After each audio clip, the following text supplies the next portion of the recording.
ये कहानी है रिया की।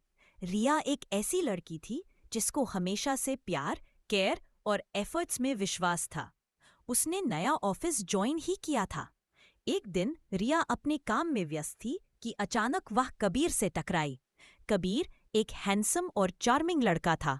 वह रिया से जल्दी ही घुल मिल गया और दोनों दोस्त बन गए। कबीर रिया को अक्सर कॉफी पर ले जाने लगा। कबीर को रिया के साथ ऑफिस में दिन कैसे बीत जाता पता ही नहीं चलता। रिया को भी कबीर के साथ समय बिताना अच्छा लगता। कबीर रिया को मैसेज करता और दोनों रात भर बातें करते।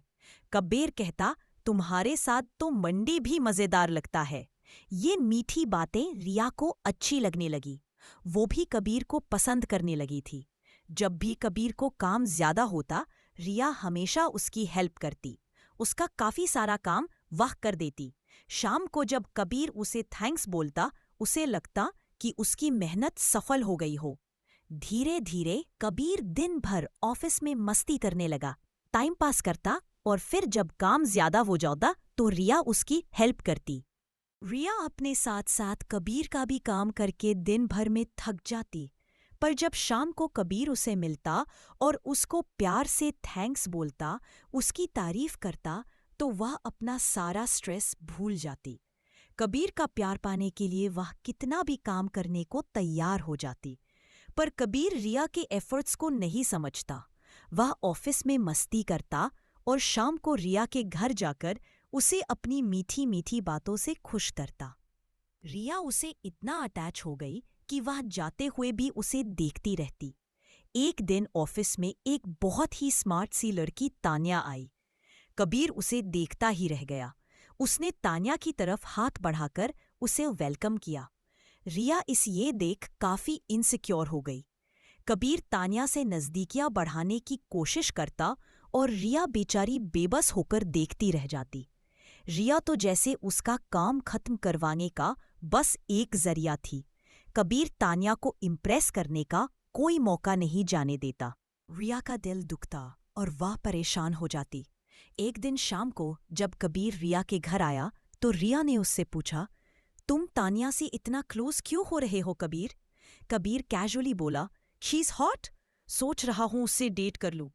यह सुनते ही रिया का दिल बैठ गया।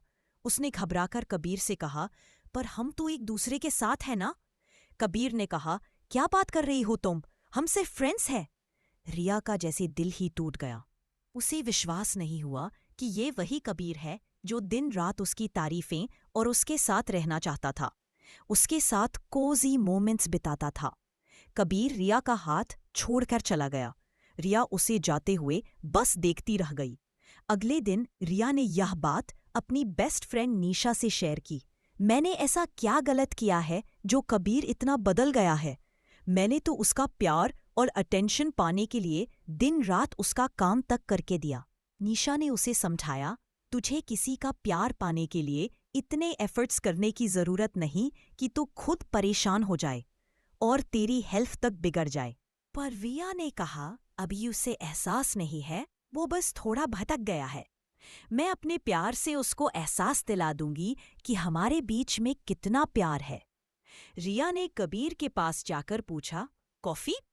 कबीर उसे इग्नोर करते हुए बोला, I am busy. Kabir Tanya और बाकी लड़कियों से तो मजे से बात करता, पर रिया जब भी कबीर के पास जाती वह उसे पूरी तरह से इग्नोर कर देता।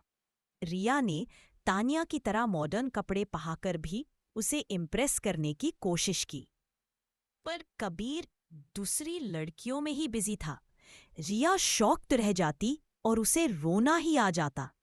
उसने निशा से कहा, मुझे विश्वास नहीं होता वही कबीर है, कितना इग्नोर करता है। निशा ने समझाया, उसे जाने दे, अगर वो लौट कर आया तो वो तुम्हारा है, वरना वो कभी तुमसे प्यार करता ही नहीं था। Let him go. इस सब स्ट्रेस में उसका ऑफिस का परफॉर्मेंस बिगड़ने लगा और उसे बॉस से डांट पड़ती। कबीर को इससे कोई फर्क तक नहीं पड़ा। उस दिन निशा को एहसास हुआ कि कबीर को चेस करने में उसकी अपनी पर्सनल और प्रोफेशनल लाइफ खराब हो रही है। उस रात वो अपनी बालकनी में बैठकर सोचती रही कि उसने कितनी जल्दी विश्वास कर लिया कबीर पर और उसे समझ आया कि चेस करके या ज़रूरत से ज़्यादा एफर्ट्स लगाकर किसी का प्यार नहीं पाया जा सकता। जो हमसे सच में प्यार करेगा वो कभी हमें तकलीफ नहीं देगा। उसके लिए हमें अपनी मेंटल और फिजिकल हेल्थ नहीं खोनी पड़ेगी। इसी विश्वास के साथ उसने भगवान से प्रार्थना की, भगवान, कबीर को मेरे मन से निकाल दो ताकि मेरे सच्चे प्यार के लिए जगह बन सके। उसकी आंखें नम थी, यह सोचकर नहीं कि उसने किसी को खो दिया था, बल्कि यह सोचकर कि उसने खुद को पा लिया था। अगले दिन से वह मॉर्निंग वॉक पर जाने लगी और चाय वाले काका से बोली, काका, मेरी वाली कड़क चाय तो पिला दो। अब ऑफिस में भी प्रमोशन हो रहा था।